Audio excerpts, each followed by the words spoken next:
always amusing to me when we have these assignments, and then all three of us come in right before you hit record and say something along the lines of, "Wait, did I do the right thing for this week?" Like, I have no idea if I did the right thing.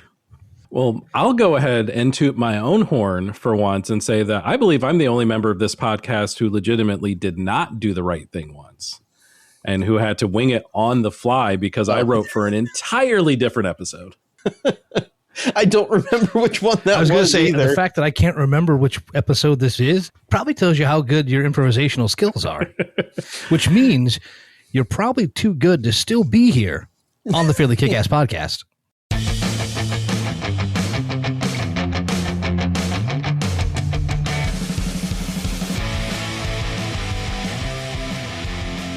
Expert segue. As I'll have to like look at my notes or lack thereof because it has been a while. This is probably like 2 years ago or so. But I believe we all did prepare for this assignment. We all questioned the assignment coming into it, but we either prepared the correct assignment or we all prepared the same incorrect assignment. Either way, we're on the same page. And we invite all of you to get on the same page with us, which is going to be the page of top 5 Blockbuster jams in true kick-ass fashion. What does that mean? I don't know. we will probably have 3 completely different definitions of that. Here's the thing. Different definitions, but I do think we landed on the same top 2. I don't think we did. Okay, Dan and I landed on the same top 2, potentially. This will be interesting to see exactly how, because there was some backstage discussion here too, kind of what exactly we meant when we said Blockbuster or summer Blockbuster when we initially wrote this down on the list. So I guess that's a good place to start is how y'all defined summer Blockbuster.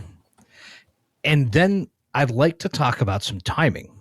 Well, it's interesting that you mentioned summer because I know that was part of the Inside Baseball when we had a little chinwag about it.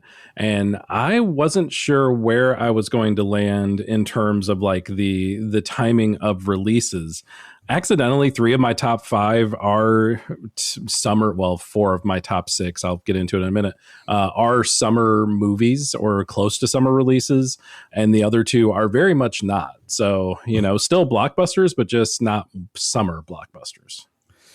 Yeah. And that's sort of, first of all, I went with Blockbuster to start with. I just, an umbrella of blockbusters that I could narrow down my song choices. And then I narrowed it down to seasonal blockbuster.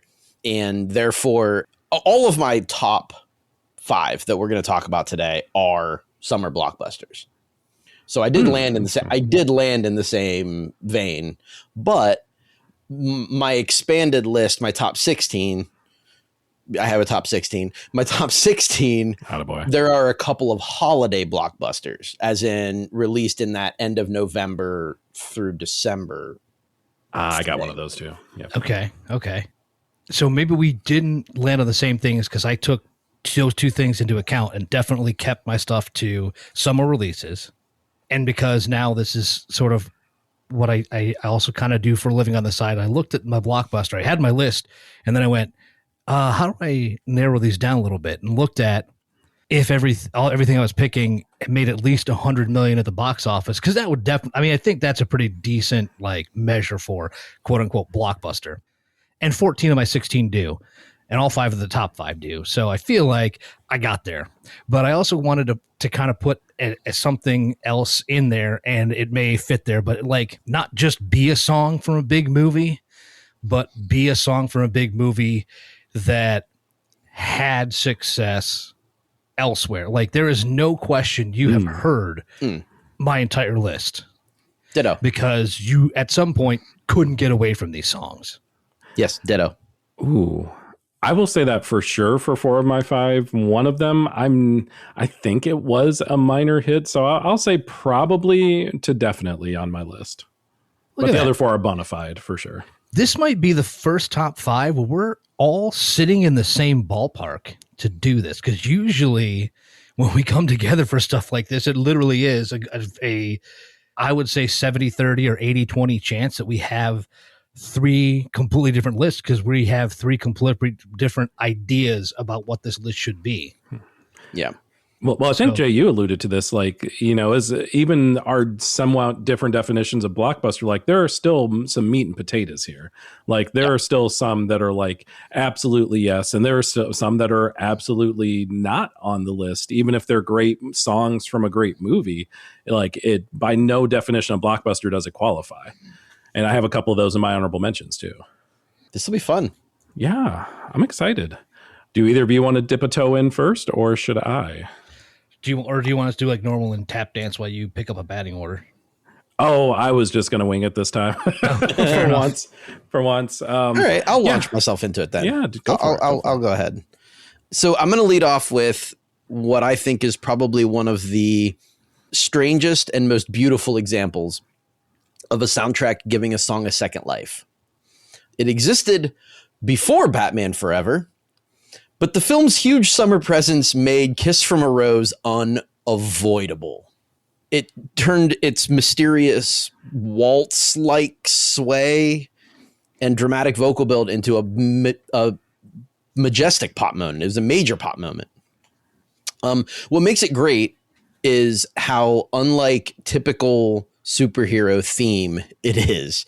Instead of sounding muscular or triumphant, it's shadowy, it's romantic, it's almost medieval in its melodic shape. Seal's vocal performance on this just keeps rising and then folding back in on itself, and it makes the song feel intimate and just absolutely enormous. For a neon gothic Batman movie, that mix of romance, darkness, and grandeur fits better than it has any right to. I admittedly love this movie, but not for any of the reasons that people generally like movies. It's real bad, y'all. It's real bad. But the soundtrack is phenomenal. And Kiss from a Rose is the lead single from that soundtrack. Despite the fact that I've researched this list up, down, and sideways, and despite the fact that I literally referenced this song earlier this week, did not dawn on me until this moment. And had it did, it probably would have ended up in my top 5. This is swirling, this is sweeping, this is building, this is a song that plays during a movie trailer. And I don't know how much more quintessential blockbuster jam you get than that. Hell of a way to start us off, dude. Thank you. Jay, there were 2 things that you hit on in your description. And it was perfect that it's shadowy in its romanticism, and it perfectly fits the Batman as a character. Now, the movie, you are correct. The movie is remembered because bat nipples, and that's really all about I could tell you about it were the fact that George Clooney's batsuit had nipples. But that doesn't matter because I can remember the song, which is to say that this would be my 5B on my list here, or number 6. I'm just missing out. The only problem was, and this was the one thing I forgot to mention, is that I also reshuffled my list with consideration for songs that were specifically written for the movie. Yeah. Instead of just using the movie. Because that also goes to another point that I was going to make, and we'll get to it initially, because there's definitely an era where writing a brand new song for a movie was just part of the craft, especially if it was going to be like a studio's tent pole for the year. And that kind of went away for a while to where we started, which, again, not a problem, because a lot of people discovered a lot of music for things being used in movies. We didn't really need to write new ones. We found just great stuff outside of it. And my go-to for that is always going to be Garden State. Yeah. But I tried to stick to stuff that was also written specifically for the movies. We should also kind of give you a hint of where the era I'm going to focus way too much on is probably going to be. We may have to stretch the definition of blockbuster if you're going to talk about Garden State, though. Yeah, no, that's the other thing too. Yeah. I was just using that as my first example. Right. Yeah, that certainly would have been one if movie was the category, not blockbuster movie. Then yeah, I think you could have made a top 5 out of Garden State. That soundtrack was killer. Between Garden State, Royal Tenenbaums, and Oh Brother, Where Art Thou? You're done. That's it. Yeah. Yep. List finished. Next song. Next song. Oh, we didn't have that luxury though, did we? No. Well, I will give my very not luxurious number 5. Let's just rip the Band-Aid off right now. It's Armageddon. It's I Don't Want to Miss a Thing. It's Aerosmith. It's the song, the first song that came to mind during this whole thing. And if you compare I Don't Want to Miss a Thing to Kiss from a Rose, don't, first and foremost, because we're talking about two completely different classes of song here. Objectively, I Don't Want to Miss a Thing is not a good song. Let's just call a spade a spade. As a blockbuster movie song, as a song, I believe this played during the end credits, maybe an acoustic version of this during the end credits. Not that I ever saw Armageddon multiple times or anything, but as a song associated with a film of a blockbuster caliber, it is perfect. The movie itself had a inflation-adjusted gross of $402 million, so certainly in that kind of financial ballpark that you were talking about, Dan, of the box office makes the movie. It's just the way it is. It's cheesy. It's crescendo heavy. Steven Tyler kind of warbles at various points, but it works. It's very movie specific. You think of this movie when you think of this song and vice versa. It absolutely checks all the boxes and is well deserving of a slot in my top 5. Okay. I have problems with every bit of that pick, but they're all for aesthetic purposes, right? Like the song was everywhere. It is hard to deny that it kind of belongs in the pantheon of blockbuster hits. Absolutely. You cannot deny that. And Steven Tyler's voice on that, warbly as it might be, is phenomenal. He hits every mark. He really does. He did it on a terrible song, but he hits every mark. The movie is ass. The song is bad. There is nothing good about anything you said, but I can't deny what you said anyway. It's such an awful movie. I love it. If I may, again, break down the fourth wall, because Zach and I had a sidebar about this at some point this week, and we had that thing that we almost never do and actually name something on the list, because we both had the exact same idea. Like the first song I thought of with this subject was this song. And I say that because what else can you tell me about Armageddon besides this song? Steve Buscemi. Steve Buscemi. Finally, we can go home and live Tyler Animal Crackers, and that's it. Yeah. I saw the movie in theaters with some friends when it came out, and we were basically MSTing the thing the whole time in the back row of the theater, like, what the hell are we watching? Yep. Meanwhile, Bruce Willis from The Asteroid, like, you were like a son to me, AJ. I'm like, oh my God, it's so perfect. I had a slightly different experience with this film than you did. You're a couple of years younger. But Jay, we have to give him credit because it's a movie he's not only seen, but seen multiple times. That leads me to more questions, though. The multiple times part. There's so many movies you could have been watching. There are a lot. I will give you that. There are several films. Bits of that soundtrack are pretty great. This song just isn't it. Well, Dan, do you have something in the Kiss from a Rose category or in the I Don't Want to Miss a Thing category or somewhere in between? Yes and no. Nice. But I also am going to start out by cheating a bit and putting two songs at number 5. But to be fair, they do both come from the same movie, so it should count just fine. It should be good. All right. And I had to start with a guy who I might take some heat for calling him this, but is the 80s soundtrack guy. And it's not Stan Bush. Kenny Loggins, though, has netted 5 top 10 singles in his career.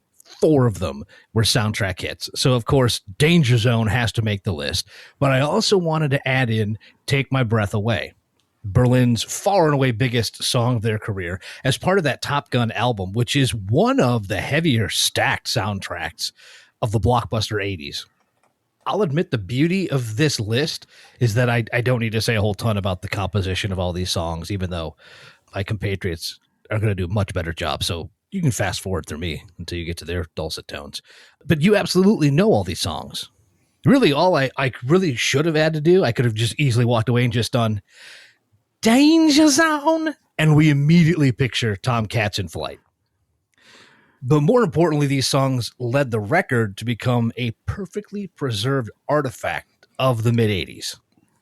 The Top Gun soundtrack is peak 1986 and can only be 1986, which is, I guess, what you really want your movie anthem to do. Leach through not just the movie audience and burrow its way into the pop culture zeitgeist. And if you need to know whether or not Kenny Loggins was able to achieve that, well, you just have to ask Sterling Archer like 40 years after the release of Top Gun.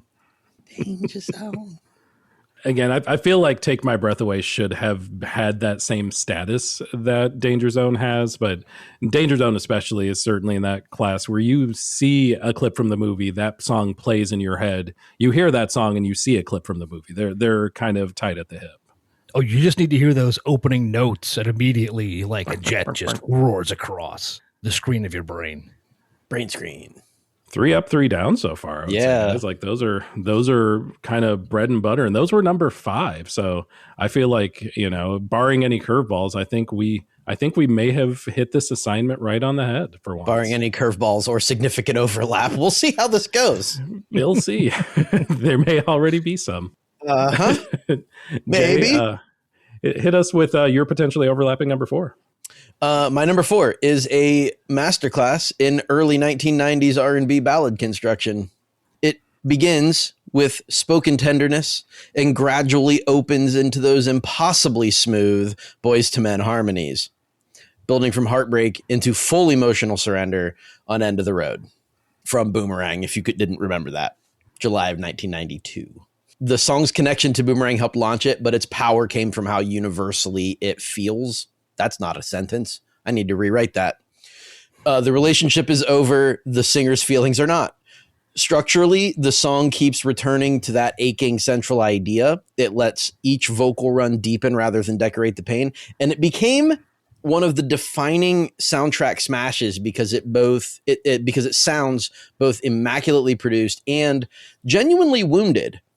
But it hit on a formula for particularly Boys to Men, but also 90s R&B that made a mark from that point on. And once again, the song is much more remembered than the movie it came from. And I think if I would have any nit to pick with that, it would be exactly your last sentence. You kind of stole the words right out of my head. Perhaps if we look back at 1992, that we're having a different conversation and saying, yeah, of course, Boomerang is a blockbuster. Of course, it's a huge hit movie. In 2026, I think it's more questionable, at least than some of the others that we've already talked about. But obviously, the song is undeniable. This is by no means a knock on the choice in a vacuum. Yeah, and I feel like, I was 11 or 12 years old when Boomerang came out. 11 years old when Boomerang came out.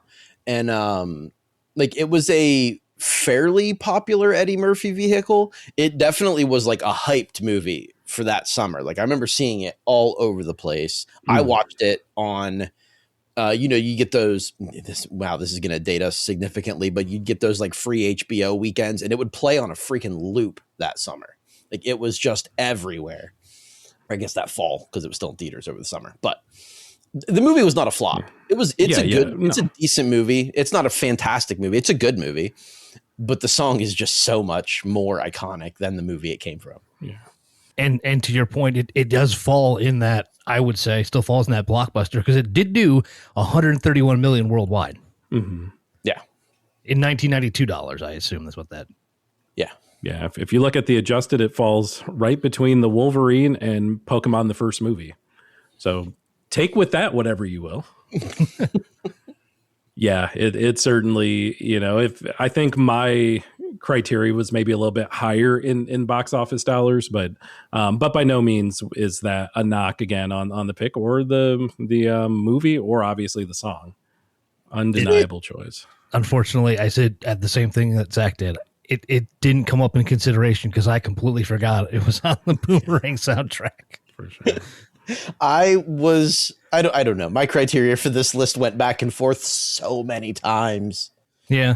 And here's where I landed. So that was the hard part, is actually kind of landing that down. But as a song, absolutely not, because if that's the only song that we actually got any work done on, another fourth wall break, the only song that we ever got any actually work done on during that short period of time where we were trying to put together a vocal group to do Boys to Men at an April Fool's show. Cover show. I still want to do it. When I was making this list, I threw on the karaoke version of this song and belted it the hell out. I'm still down. Man. Look, our biggest problem is we just could not find a bass. So we get one of those, I think we're in business. Yeah. None of us can manage. No, we cannot. Not. No. I'm a baritone at best. That's about as best I can go, is baritone. I'm not even going to try. I'm going to embarrass myself if I do. I can do a halfway decent 16 tons on a good day. I can hit the low note in Folsom Prison, and that's about my stretch. Ooh, that's a very low note. That's impressive. Yeah, that's pretty low. Yeah, no, true story. So let me jump into my number 4 real quick. That's a terrible segue. I've done this show before. No, we haven't. Go on. No, it's fine. It's fine. I think to me, the most interesting thing about my number 4 song is that it is not the most iconic song from the movie in which it resides. It is arguably the second, potentially the third. You could possibly give it that. And I think you'll see why when I start to talk about Barbie, the movie, the album, and specifically my number 4 song being Dance the Night by Dua Lipa. Not being What Was I Made For by Billie Eilish. And the reason, and this might be a little contradictory, is that it's a vibe thing. What Was I Made For is clearly a beautiful song. It won every single possible award that it can. It has an Oscar, for goodness sakes. It just, to me, does not strike me as a movie song. It does not strike me as a soundtrack song. You know, and that's, again, taking nothing away from the song. However, if you look at Dance the Night, there are so many jams on the soundtrack. It is utterly ridiculous. But Dua Lipa just does the thing that the three of us have gushed about Dua Lipa doing for the better part of, 5 years now, 4 years. Yeah, it's an incredible dancey jam. It's a jam that, even if it's not the first song, it's still a song you think of when you think of this movie. And I think it fits the vibe of the film a lot better. I think it's a song that you can look at and really say, like, yes, blockbuster track on a blockbuster album. And I do have at least one ballad in my top 5 and another ballad in my honorable mentions. But this, I just think, was a purely subjective fit equation. And Dua Lipa just made the mark a little bit higher. It's number 8 on my extended list.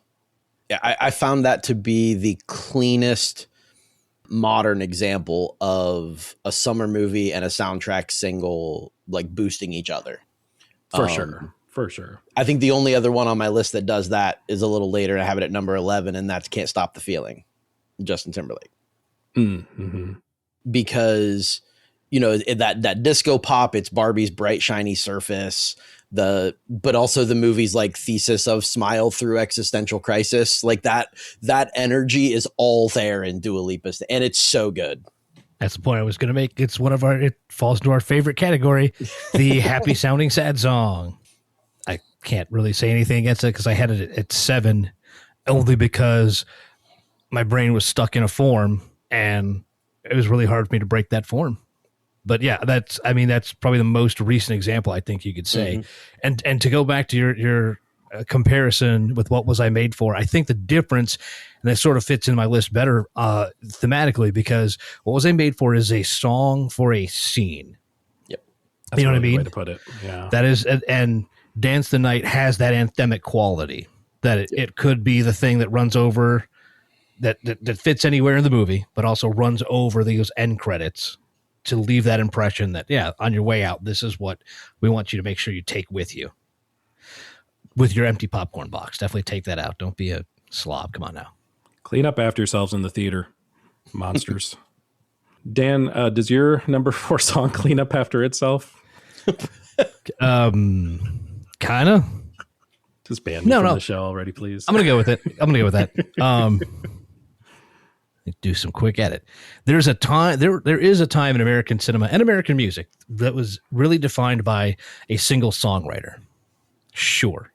A lot of people wrote a lot of songs in the late 90s, but was anyone's work more synonymous with this era, and especially with the cinematic era and success, than Diane Warren, which was a reputation well earned when she had handed an overly sappy track to a recovering 70s rock band to create the power ballad of the decade, resurrecting Aerosmith's career and keeping the pretty mid-disaster flick Armageddon in our minds way longer than it should have been with I Don't Want to Miss a Thing. And it is totally, as we talked about, not hard to see why, that massively epic sounding song, that theme for an allegedly epic movie, it does everything over the top. From the lyrics to that final symphonic blowout on the last chorus to Steven Tyler himself, as we talked about, going full hyped up insomniac when he's telling us that he doesn't want to fall asleep.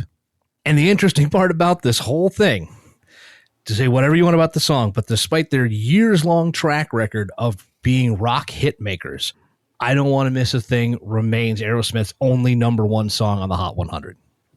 Which is fascinating to me. Of all of the tracks that we could probably name on 2 or 3 hands, that is the one of one. It's the reason we do the Billboard re-ranks. Right. No, that's exactly it. Yeah, that's exactly a microcosm. Right.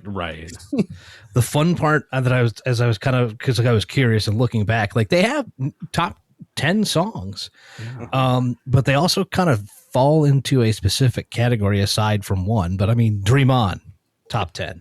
Angel, top 10. Janie's Got a Gun, top 10. Love It in Elevator, top 5. Yeah. I just heard Angel the other day, in fact. Which speaks to Aerosmith's staying power, that I'm still randomly hearing their songs on the radio in 2026. But odds are, if I was hearing any of them, it would certainly be I Don't Want to Miss a Thing. It's not an accident. You're saying no one's spinning Falling in Love is hard on the knees?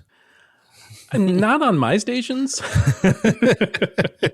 Around here, we'd get Sweet Emotion because it's one of the only, our classic rock is very limited. Always was, always will be. Freebird, Stairway, Dream On, and Stairway Again.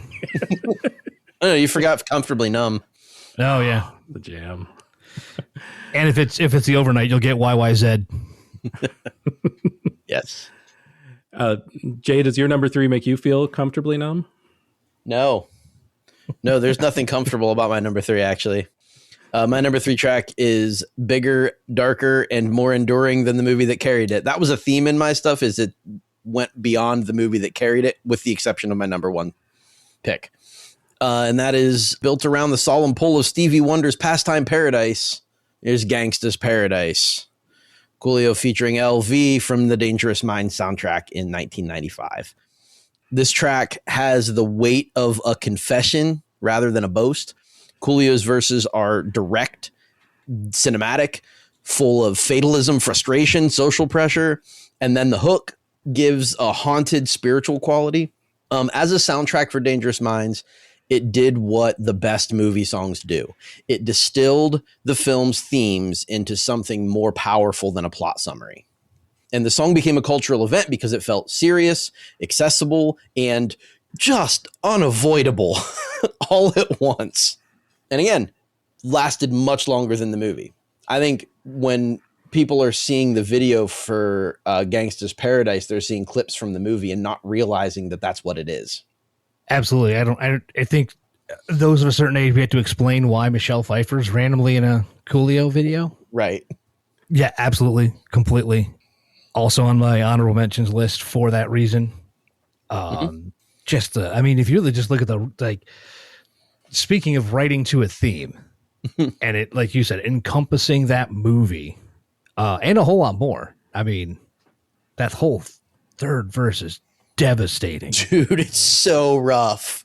Do y'all get the sense, or have you gotten the sense over time that like this song has almost been like lampooned in a way? Because I've literally by Weird Al. Well, shout out Amish Paradise, indeed. But like just more so in like the zeitgeist and like common vernacular. Like this song, I don't think hits as hard to a lot of people as it did when we saw this movie, back in the mid 90s.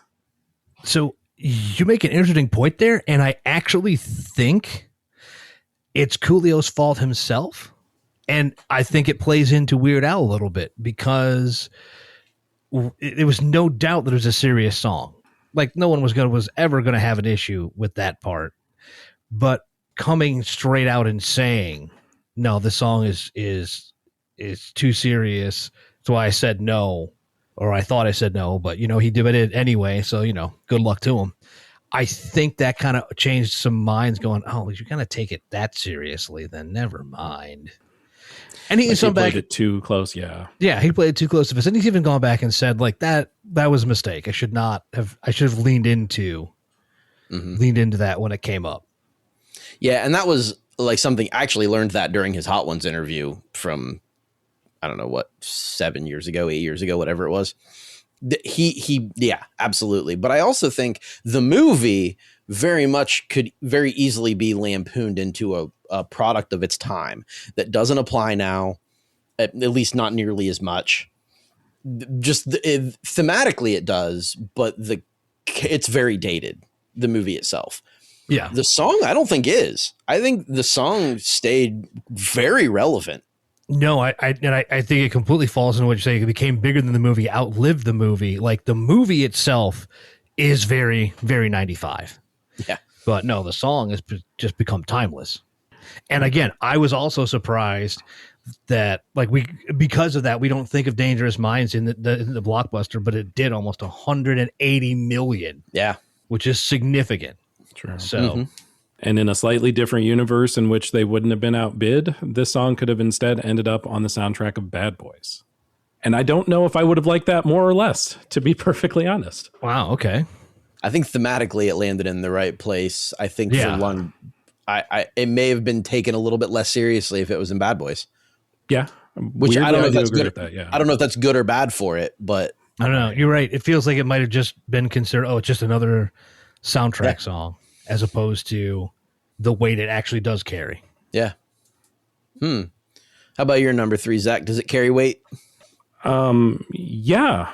I would say that this song carries weight. I would say that this entire soundtrack carries so much weight based on the film that it was attached to.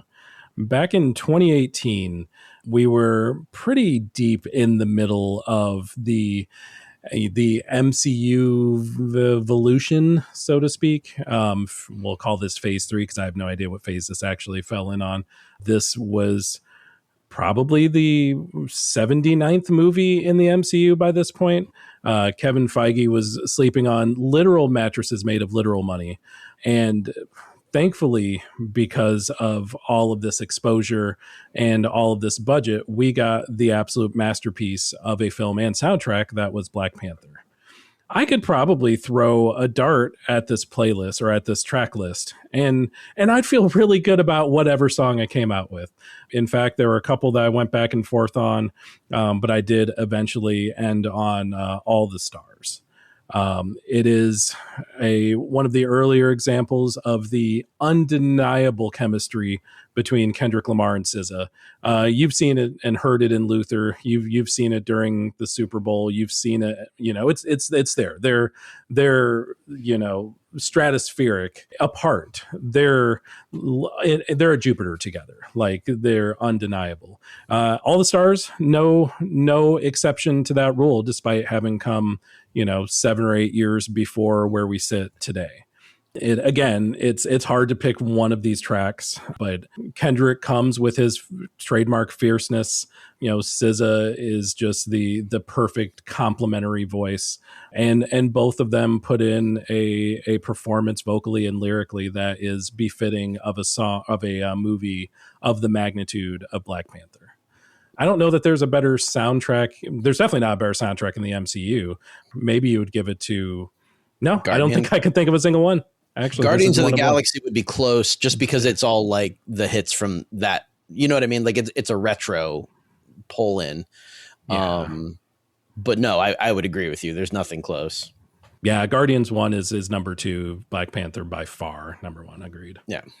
Yeah. When I was making my list, I had Pray For Me on it. Yeah. But for two reasons, I left it off. One, we just so recently talked a lot about Kendrick Lamar. Yeah. And therefore, I thought it was worth giving it a pass this time. Also, I kind of figured one of y'all would throw something on there. And then the other reason was I made an intentional effort to avoid stuff from the MCU. That's fair. That's super because fair. I did see a whole bunch of songs pop up, and the diaspora was massive as far as what songs were being pulled. And I don't know that that's fair, but it's the criteria I landed on.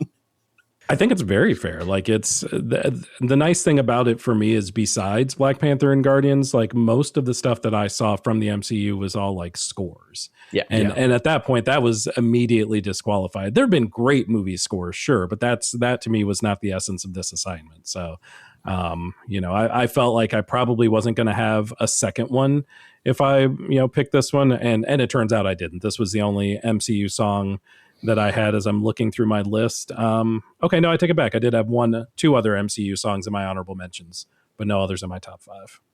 And I was more annoyed that I came up with the form for my list and started working on it, and then remembered, oh, dipshit, Black Panther soundtrack absolutely should have been there, of course. I had like 3 tracks in my honorable mentions, but I had a gimmick, and I stuck with it.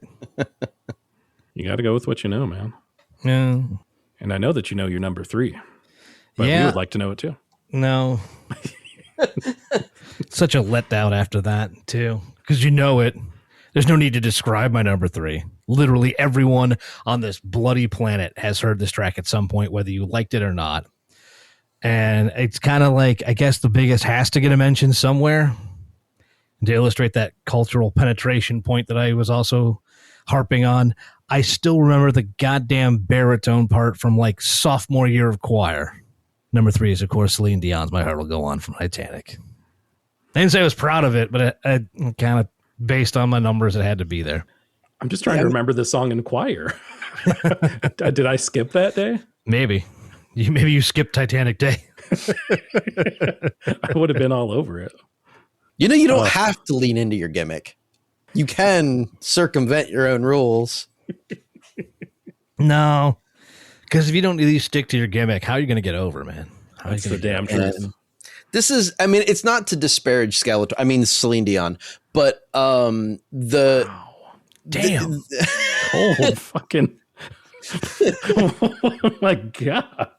I don't know why I do this. It's fine. No, it's a perfectly okay song. What would the reaction have been if I had used a swerve there and went with Ashes from the Deadpool 2 soundtrack? I mean, I would have opposed. Not opposed, but it would have been a weird pick, and I would have questioned it. I mean, it fit the criteria. Yeah, but then I thought, am I just overweighting it because of the music video? I mean, probably, but also, like I feel like the Celine Dion song is overweighted because of the movie. That's a weird. No, that doesn't fly. We're doing blockbuster hits. Stop talking, Jay. No, I think that's interesting because that is kind of an interesting conversation. Thought conversation is a thing people have. That is an interesting verbal conversation of like, does the movie overinflate the song or vice versa or both? I think you could make all 3 arguments. Really I do think this is one where this fits your criteria pretty well, perfectly, Dan, because I do think that when the movie stopped being like in the cultural zeitgeist, so did the song. like I feel like both of them kind of dropped off at the same time, maybe a little wiggle room, but because of it was everywhere for so long, as it fell off, that's when it started to catch, being clowned on so much. And that could also be what extended certain memories for it. I don't know. Yeah, maybe. I mean, still, to this day, one of the highest grossing movies of all time. So 3.86 billion with a B, adjusted for inflation as of last year, puts it 3rd in the list altogether. Yeah, Still Gone with the Wind, but it did pretty well. Nothing is, but I mean, if it hits the Carl Sagan Club, something I guess went right. I don't know. I still don't think it was front to back. I'm seeing it at number 5. I've seen a couple, like it depends on your source. I saw it at like number 3 on Wikipedia and number 5. I saw it at number 5 on like Box Office Mojo. I could not. Yeah. I tried to do this for every movie of mine. I couldn't nail down like consistent numbers, so I just abandoned ship. No pun intended. So domestically, Titanic is in between E.T. and the 10 Commandments as top 100 box office films of all time. And then that's domestic, but worldwide, it is still at number 5 between Neja 2 from last year and Star Wars Episode 7. Did you say it was number 5 worldwide or number 305 worldwide? It's not from Miami. Dale. What's your number 2? Save me from me, please. My number 2 is not merely a hit from a blockbuster film. It is the emotional epicenter, the emotional cathedral, if you will, at the center of the whole project. And that is, of course, Purple Rain by Prince. The song's slow structure lets it unfold with religious patience. Spare opening chords, aching vocal lines, a chorus that feels personal and communal, and then that monumental guitar solo that just seems to stretch grief into transcendence. In the film, it's a confession. It's an apology. It's a performance. It's a transformation. And Prince takes the pain of the story and turns it into something grand enough for everybody in the room to share. Its greatness comes from that balance. It's intimate enough to feel like one person's heartbreak, but huge enough to feel like a public ritual. And the song, once again, is big enough that it has overshadowed the movie by a landslide. Yes, it comes from, I think pretty much all of the songs from that movie have overshadowed the movie itself. You can think of Let's Go Crazy and When Doves Cry. Like there's so much from that became where the songs have more life than the movie did. That's not a knock on the movie. That's a testament to the greatness of the music from it. Yeah, you make a great point with how many other tracks on this soundtrack could have been the track if the title track didn't exist. I Would Die For You, Darling Nikki to a much lesser extent. But like this song is atomic. This song is at its very core both the subject and the predicate of this film and of something much greater than the film itself. This is definitely a case where the song elevates the movie to heights that it would not have reached otherwise. And that's not a knock on the movie or obviously Rule 1. It's Prince. Come on. The song is transcendent. And to further that point, the actual results, everything you just named went on to be worldwide beloved hits that, you know, he could play no matter, he had carte blanche on that album, could play it wherever, absolutely whenever he wanted to, and it would blow the roof off. The movie itself, interestingly, did like $68 million in its opening, but almost all of that revenue was domestic. So the movie didn't really resonate anywhere near as much as the music itself did. Yeah, and I guess I'm kind of tweaking that definition of blockbuster. Yeah. With that. But, you know, I mean, it came out in July of 84. It was hyped up as a blockbuster. Like the posters and the advertising for it, like it was all over the place. That's how it was hyped. It's a little sad that it didn't make the money. But, you know, here we are. But you stuck to the theme of the show, and we have to respect that. And we do, damn it. And we do. Yeah. I have it at number 626 on all time, right sandwich in between Staying Alive and Mr. Mom. Holy shit. I know, right? Mom. Mr. Mom. Inflation adjusted gross of $188 million for Mr. Mom. The world's a weird place. Man, the 90s was just different, man. Just different. Oh gosh. You know what's not different at all? You're number 2. And the reason it's not different is because it's already been mentioned. It's already been discussed. I do want to add one piece of lore to that movie or to that choice, because Dan, this was actually your pick and one of two of your picks for this movie, coupled with Take My Breath Away. However, I do want to enter into evidence that this is not the only Blockbuster movie that this song was on the soundtrack of, because yes, Danger Zone by Kenny Loggins was on the soundtrack to Blockbuster hit Top Gun. It was also on the soundtrack to Blockbuster hit Top Gun Maverick. And that, my friends, is knowledge. You're correct. It was. And I'm trying to remember the full story because I want to say they wanted a re-recorded and updated version, and for whatever reason there was some friction, so they just stuck with the original. Which truthfully was the best choice, because I'm okay with that. Yeah, like Danger Zone Top Gun Maverick edition would not have been a good time for anyone, I have a feeling. No, because it would have been Fall Out Boy that did it. Oh, God, don't say that. I hate that you're right. I'm hearing that in my head, and I kind of like it. I want to hear it, but I don't want to hear it. Yeah. Right. Solo's not going to be as good. No, not close. Yeah, that was an easy one for me. 100% agree with everything you said, with how you get the visual as soon as those first couple notes hit, and vice versa. If you see the visual, you hear the song in your head. It is quintessential. Yep. Is your number 2 as quintessential as mine was? Probably not. But it was also already mentioned, so I can speed through this whole thing. And the funny part is the opening line I wrote for this whole thing was very thematic to me, because I said there has to be a more recent example of the summer blockbuster song, right? And then as my compatriots have pointed out that yes, there is, and I in fact am a complete brain melt. So I can admit that there have been a couple, but to me there was one that rises to the top, and it's from a children's flick. Forget the fact that this song has been the highlight of this artist's output for at least a decade. You don't really stumble into a track that hits number 1 in 22 countries. Jesus. And becomes the most memorable thing about a film that brought in $350 million.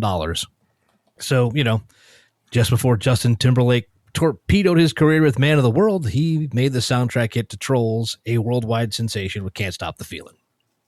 And it was that ubiquitous thing. Is not only was it like the song, and there was so much attached to the movie, and I'm sure there's plenty of social media videos you could pick up to that, but it was really the song of that summer too.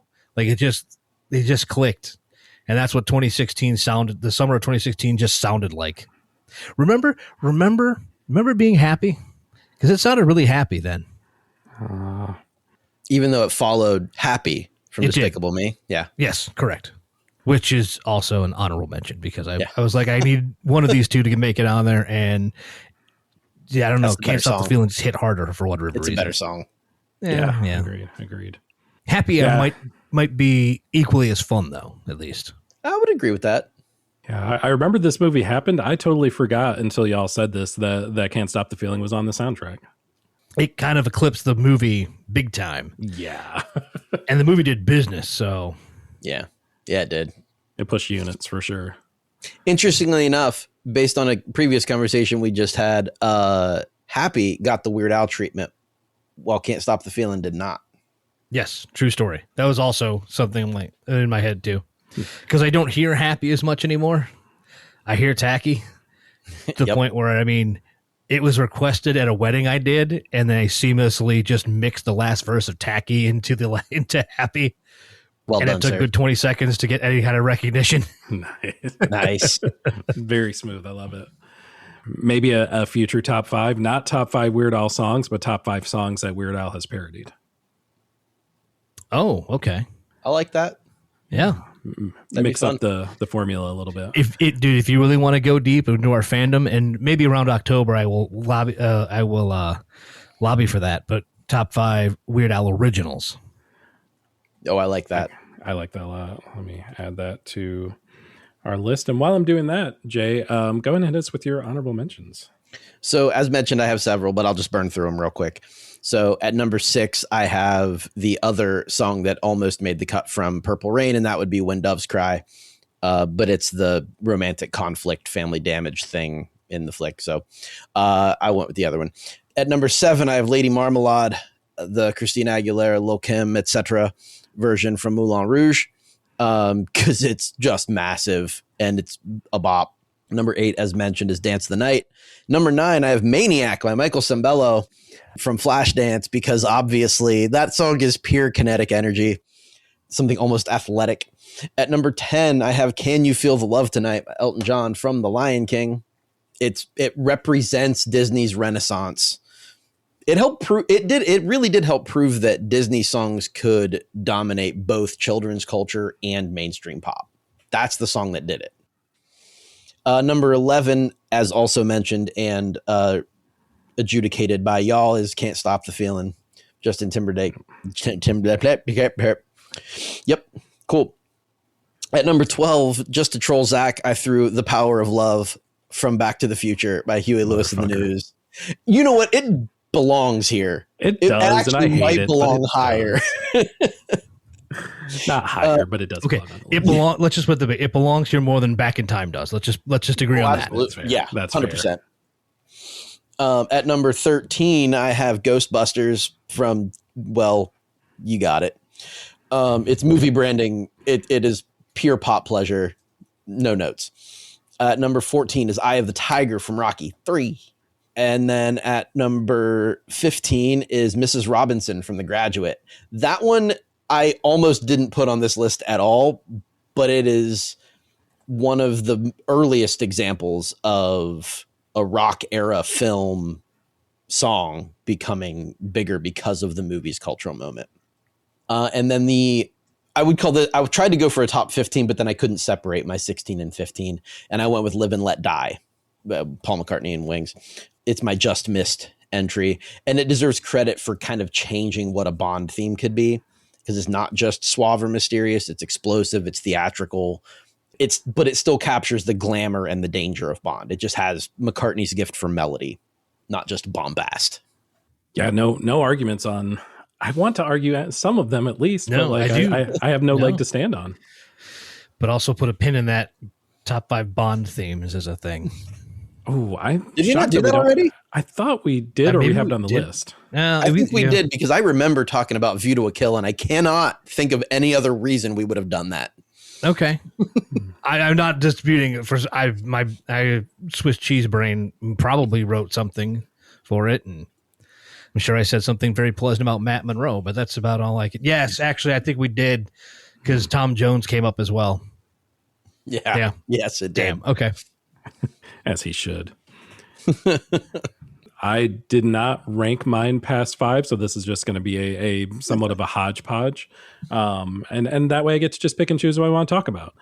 Starting with a song that does not at all fit the movie or the scene or the vibe that it is placed in, and yet is still a classic movie soundtrack jam, that of course being NSYNC's Bye Bye Bye, from the introduction of Deadpool and Wolverine.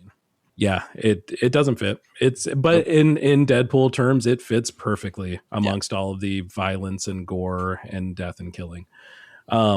Something that has nothing to do with violence or gore or death or killing is the title song from, and this was one that I did not feel was a blockbuster enough to add to my list. So that's why it got disqualified. But from the soundtrack Grease to the movie Grease, it is the song Grease, written and performed by John Grease. No, it absolutely was not. It was written, of course, or performed and written, I believe, by Barry Gibb. No, sorry, written by Barry Gibb, performed by Frankie Valli.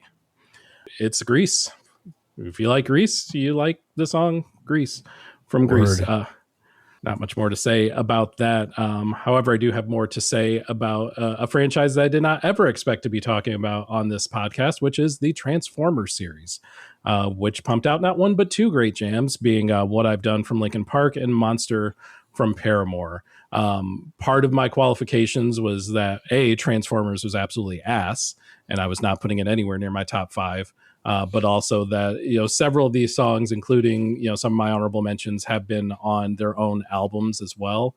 Not a hard and fast rule, but again, Transformers is ass. So I felt okay with not putting that in the top of the list, but still 2 absolutely fantastic tracks. You mentioned Bond themes. I don't know if this qualifies as a theme, quote unquote, as the kind of Bond theme of the movie. But You Know My Name by Chris Cornell from Casino Royale. Not necessarily the swelling Bond track that you would think of, and not a track that you would associate immediately with Chris Cornell either, but it worked in the weirdest of ways because I don't think he was ever capable of missing. And one final one, just to prove that sometimes these tracks do miss, from the Pirates of the Caribbean Dead Man's Chest soundtrack, which was a bona fide hit blockbuster movie of its own right. The Tiesto remix of He's a Pirate, not a hit. I think it may have been a minor airplay hit, and that's very unfortunate because this song is utter dog shit and should not have been anywhere close to a movie soundtrack, either the original or the as I shudder to say it again, the Tiesto remix. No notes. No. Well, actually, take back just one. Is that you took the time to mention Transformers and had no room for the touch? I did not have any room for the touch. I'm sorry. You know, sometimes there are misses on these lists, man. That's fair. That's fair. I mean, I've admitted to like several of them, so I can't really say much. Oh gosh. Well, I know you have at least a few of those hits in your honorable mentions as well. Yeah, I can speed through some of this stuff because I also didn't rank them, but and I'm glad you opened the door because I also have one that would be at the bottom if we were doing a list. But obviously, I had Ghostbusters. I absolutely had The Power of Love. Gangsta's Paradise fit up there. As I mentioned, Kiss from a Rose would have been my 6 if it was there. I got to throw a ballad in there, right? So why not Joe Cocker and Jennifer Warnes and Up Where We Belong from An Officer and a Gentleman? And we already talked about Mr. 80s soundtrack, Kenny Loggins. Don't forget about Footloose. Quite possibly the most danceable song in the history of ever. And then also we had Maniac up there. But there were a couple that only missed serious inclusion because of that lack of box office. And one of them is a very special case, and I almost made the exception, but God damn it, I had a gimmick. The first one was the fact that Mad Max Beyond Thunderdome only did $36 million. The box office was probably a flop, but that doesn't mean we shouldn't talk about Tina Turner's We Don't Need Another Hero. And the most recent entry, only sitting here because the theatrical one was short and had a low gross for Blockbuster status because that's how Netflix likes this shit. But based on popularity alone, Golden from Huntrix off of K-Pop Demon Hunters definitely met that cultural impact guideline that I was talking about because that song has been everywhere. In fact, if you were going to pick a sound for 2025, probably Golden. Yeah, that's one of those ones that I left off my list because of the limited theatric. Yeah, and that's why it ended up down here. I also wanted to give another Batman Forever shout out, and it just sonically fit the movie, but as U2's Hold Me, Thrill Me, Kiss Me, Kill Me. Such a good song. Mm-hmm. But the one I had to mention, because the song is ass. Like there's a nostalgia glasses that are like 3 feet thick for Kokomo from Cocktail. But that song was the only reason that the Beach Boys were relevant in the 80s without Brian Wilson, even though the record they put out to capitalize on this single was god-awful. And the song is the only reason that the movie Cocktail should ever be remembered because also god-bleeding awful. But it's so fun to watch him do things. No. No, it's not. It's really not. That is, I mean, that might just be the description of the plot. Tom Cruise does things. Yep. You know what other movies you can watch him do things in? Risky Business. And that's a fun movie. That is a far more fun movie. And it's a better soundtrack. Yes. Yeah, it doesn't have Kokomo. Dude, Airheads. Would that have counted? Great soundtrack too. This might be one that we'll have to run back at some point in the future, a couple years down the line. See if you we know feel what? the same way. Weirdly enough, though, I still think that my number one would be my number one. Even if we did this again, I still think that I would have stuck to my number one. Because as you guys pointed out, like you had we thought about this list or we came up with this idea and then you had a song that popped into your head. And that was the thing. And this was the one for me that popped into my head. And it was my number one song. And I was trying to unseat it and Prince came close. It's already been talked about, so I'll be really brief with it. But it is the platonic ideal of summer action movie needle drop because it does its job perfectly and performs it with zero hesitation. And that's Danger Zone. Yes. Yep. I'm trying to think of something else. Nothing else to say. Right. I don't know what else to add at this point, but yes. No, you guys have already talked correct. about it. You guys have already talked about it. There's no wasted space in the song. It's a jet engine made of synth and guitar. It's driving rhythm. It's aerodynamic. It's cocky. It's a little bit reckless. It's Top Gun. Yeah, just a quick fourth wall break. Again, I think we've already done that 3 or 4 times today, but like it is such an unenviable position, like whatever the opposite of the catbird seat is, to have heard a pick in your top 5 gone through 2 other hosts already and just be sitting there like, motherfucker. Now what am I going to say? What am I going to do now? So yeah, we appreciate you jumping on that one, Jay. And honestly, I think I like where you have it ranked better than where I have it ranked, which was number 2. I think it certainly is well qualified at number 1 on that list. Well, having not heard either of your number 1 picks right now, if we were to have turned this into a Rushmore of a rush of Blockbuster hits, Danger Zone and I Don't Want to Miss a Thing are the only overlaps we have right now. Truth. Oh, it's so true. It's so true. Yeah, maybe that's something that we could start doing, like taking a previous top 5 and making a rush, but just out of our top 5 selections, honorable mentions. Like we have our guardrails already pre-programmed. It's a Rush cage match. Oh, yes. I love it. Caged Rush. It sounds like a Nicolas Cage movie. Yes. Rush Cage. No. All right. Zach, what are you going to crown your list with? I'm disappointed now that I didn't have a Nicolas Cage movie at the top. I should have. Certainly there's some jam on The Wicker Man, right? What was on the Face Off soundtrack? Oh, actually there was one. Hold on. I have one. That slapped. Hold on. I really do. Not as much as the ass kicking that the Penguins mascot took in that movie. You love to see it. You really do. I'll find the song on the Face Off soundtrack, but Zach, go ahead. Yeah. You do that while I try to think of more words to say than have already been said about My Heart Will Go On.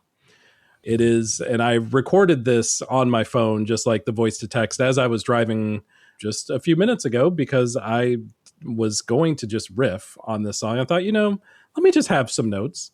Let me just have something written down for this jam, just in case. In my voice to text, I wrote the swells, the penny whistle, the perfect vocals from one of the very best to do it in Celine Dion, and the penny whistle. So really, really loving the penny whistle as I was driving down the highway. It's a polarizing song. It's a polarizing movie, to be fair, but it is such an iconic choice that I don't know if I don't think it would be my favorite song, even in my top 5. And this is where I had to turn like subjective brain off a little bit and turn objective brain on and think just purely the assignment. What is the Blockbuster soundtrack song, full stop? And this was a bona fide blockbuster. This song was a bona fide blockbuster. The soundtrack itself was, whatever. But this song being on it elevated everything around it to new heights, to the point where I don't know if the movie is as popular if this song is not attached to it. And obviously the reverse is true. I mean, that's a given. But I think there's definitely a symbiosis here. And Celine Dion is at the center of said symbiosis. Yeah, right. We've already gotten my my curmudgeonly response out of the way for that one. We can move past it. But to follow up on, go ahead, Dan. You talk about his song first, and then I'll do the other thing. Yeah, go ahead. No, I mean, I don't have anything, obviously, besides, shout out the penny whistle. Shout out to penny whistle. Doing heavy lifting at the beginning of that track. Jay, sorry, didn't mean to cut you off. No. I'm doing stupid things over here by looking up stuff from the soundtrack. So I actually, in my extended list, I actually had 2 songs and a joke about the Face Off soundtrack. And that is because Papa's Got a Brand New Bag is on the soundtrack at James Brown, and Christian Sands, which is a badass song. It's tricky and Dougie Fresh and Slick Rick. That's a good tune. But then also there's Olivia Newton-John's version of Over the Rainbow is on that soundtrack. So that's a thing that happened. We're learning so much today. Yeah. Those are on my extended list. Just outside the top 15. Just a bit outside. Well, Dan, are you going to have the swerve of the century and tell us that you had a Face Off soundtrack song as your number one for this list? No, I'm in no way that cool. I do have a song that was briefly mentioned, so I won't really need to go do a whole lot because I did just stop writing, so I knew I was going to riff on this, and I kind of assumed it actually might have come up a little bit farther because it felt so synonymous again, but also I was stuck in an 80s mindset, so it became so synonymous with not just the track, but with the decade itself. And it's interesting because all you need to hear the opening run of notes, and not only will you recognize the song and you recognize the feeling, but you also think a little bit harder and go, oh, so that's what they did when Queen wouldn't let them use Another One Bites the Dust. Rocky 3 needed that chugging sound to start this whole thing off that would have been that bass line for Another One Bites the Dust. So instead, we got Eye of the Tiger, and we got the best song to make a montage to, of course. Dictionary definition, which also very much fits the summer blockbuster aesthetic, because at some point there's gonna be a montage. Always fade out in a montage. I know it's not. It feels like there's more time has passed in a montage. I know it's absolutely not the correct direction to take this, both based on the song, the movie, and what y'all are doing. But I can't help hearing the name Glenn repeated over and over in my head whenever I think about this song. And that is thanks to one of the silliest Starbucks commercials that has ever existed. I don't know that y'all have seen it. I'll share it with you. I think I know it. Maybe we'll share it on the socials, just for funsies. It's dumb and absurd. Yes, it is. It is the worst commercial, and I adore it. But I do also adore the song, so it certainly helps matters tremendously. It's cheese, yes. It's absolute 80s cheese, but it's not subtle. No, not at all. Not subtle. No. But that's also kind of fits for what it was supposed to do. I mean, if it's going to punch you directly in the gullet, I mean, might as well go the full 9. Exactly. Yeah, cheese is an endearing term in this. It's not always, but in this sense, it in this particular, is. Yes. Yeah, I mean, a lot of what we talked about had a sizable helping of cheese with it. Like we talked about Can You Feel the Love Tonight and Ghostbusters and End of the Road. Like, it's not cheesy. None of them are not cheesy. No, it just that seems to fit. Yeah, it exactly fits what we were trying to accomplish. It's that is necessary in the grand scheme of putting a song into a movie for a certain reason. Yeah, having like a very lyrically deep and dense song with, complex instrumentation, time signature changes, things that we adore, does not work in most movies, much less in a blockbuster movie. Yeah, there's no chance. There's somewhat a formula for sure, and yes. I think we've hit on all of the different variables of said formula today. Unless you're, Prince or Seal. Unless you're Prince, correct? Yeah. But there are always exceptions. But in the words of noted asshole Mike Love, you don't fuck with the formula. You don't fuck with the formula. Wise words. If you like wise words, there are many places to get those on the internet. If you like the opposite of those, at Fairly KickAss on Instagram, Threads, Blue Sky, and TikTok. You won't find a wise word in the bunch. I promise you that. FairlyKickAss.com, of course. FairlyKickAss@gmail.com, of course. Wherever you get your podcasts, of course. I think we maybe have solved our YouTube problem. The last 2, maybe the last 3 have posted without issue. So fingers crossed for actual timely YouTube postings going forward. Very excited about that. But if you don't want YouTube, again, you have so many options. You have Apple Music, you have iHeartMedia, you have Spotify. In fact, if you want to check out some of our older catalog, where we used to be able to intersperse the music with the episodes, check us out on Spotify. You'll see a lot of episodes. I think we switched over June of 2024, if memory serves. Was it that long ago? I think it I think it was. I'll have to double check, but either way, at some point there are several years of this podcast where we talk about a song and then you hear the music. You'll hear the song play and then we talk about it again. We regret that it's not something we can do any longer, but at least you can live out the glory days of this podcast in Spotify and then come to the current days, which are not as glorious by any stretch. And with that said, boys, any Blockbuster parting words before we wrap this one up? No. No is it. No is it. But a real question, what if this all had just been a fever dream?